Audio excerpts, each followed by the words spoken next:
I want to give a recommendation to a video. I'll pin it in the comment section. Outmatch Boxing. And he's recently done a video on Tyson Fury and Deontay Wilder. And the title of his video is that they both deserve their beatings. And he spoke about the kind of karmatic effect of it. And that's a very interesting topic, the Fury and Wilder, because if you think about it like this, that's both guys who are so synonymous with one another. I mean, essentially for 3 years, they were kind of the talk of the heavyweight division.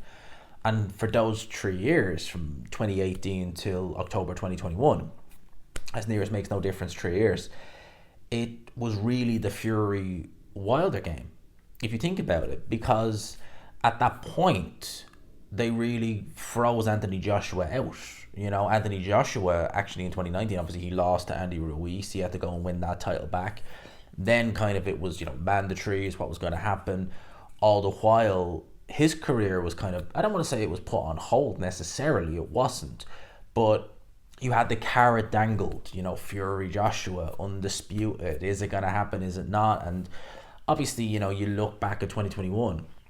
I think it was around about this time of 2021, if I'm not mistaken. It might have been kind of May, early June, where you had Tyson Fury saying, it's going to be him versus Joshua, August in Saudi Arabia. Within days, might have even been the next day, you come to find out that actually that's not going to happen at all. It's going to be him versus Wilder for a trilogy fight.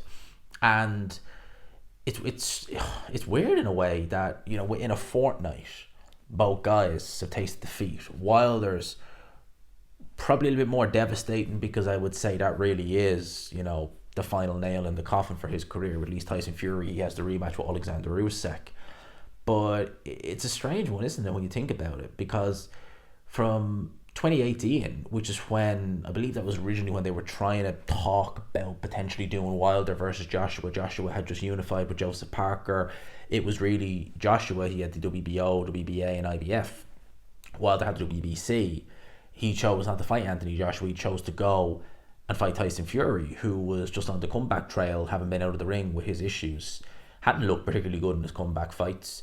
He has that fight in December 2018, December 1st, I believe it was.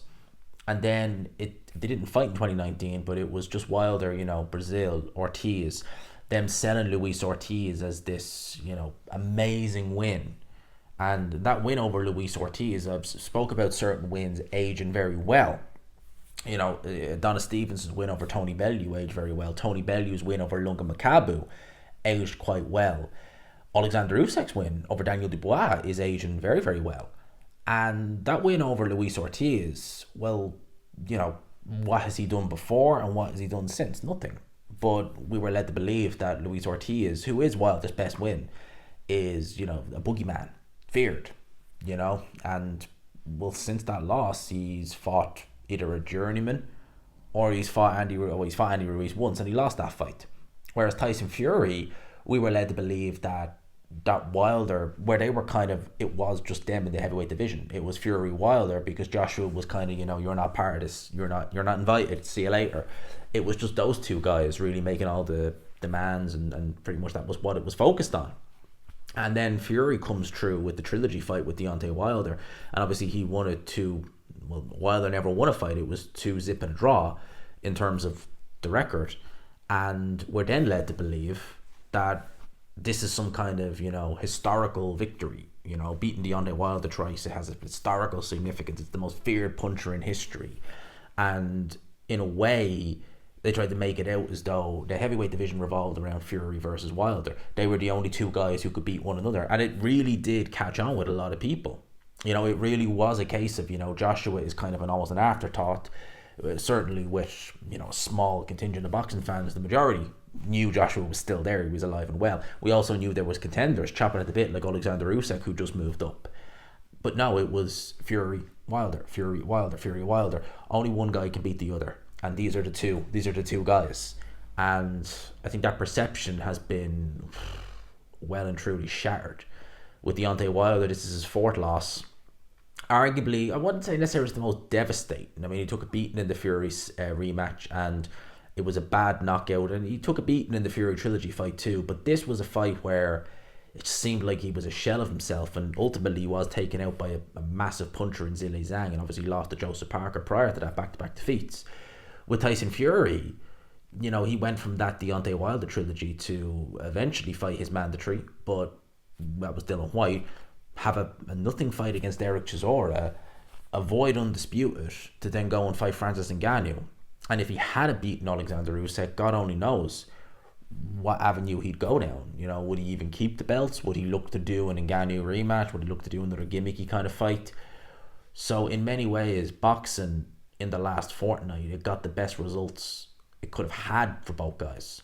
And whether you believe in karma or not, and I don't necessarily believe in it, but if it is, then you could say this is the closest thing to it. Both guys have tasted defeat in quick succession of one another. And with one, Deontay Wilder, I mean, you would say that that's the end. With Tyson Fury, although he has the rematch with Alexander Usyk, there's got to be a lot of soul searching going on there. There has to be. You know, going in there against Alexander Usyk, he didn't look right in the build-up. I talked about that, and to be beaten from pillar to post, yeah, he won rounds, but for the most part, it was a fairly dominant display by Alexander Usyk, including hurting him like Wilder couldn't even do that, the way he hurt Tyson Fury. And now he's got to go into a rematch with this guy in December. So, you know, it's been strange. These two guys from 2018 till 2021, these were the talk of the heavyweight division. And Anthony Joshua, you know, largely, and at the time, prior to the Ruiz loss, he was still a big name. But, you know, he had to kind of look and do, right, I have to look at Jarrell Miller, I have to look at Andy Ruiz, I have to look at these mandatories, because I'm not going to get these unifications.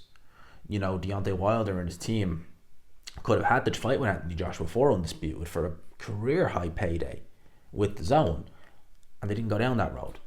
It was still Tyson Fury, Deontay Wilder, and they gave the perception that realistically Joshua might have the belts, most of the belts, but we're the only guys that matter.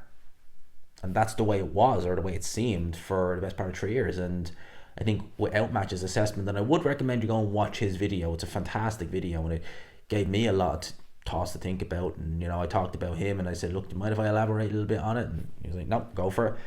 So yeah, I can't recommend it enough.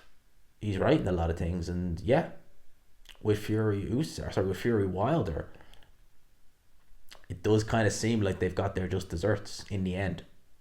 Because, you know, to make people think Luis Ortiz was this some kind of, you know, amazing win and he's the boogeyman of the division and this, that and the other, no.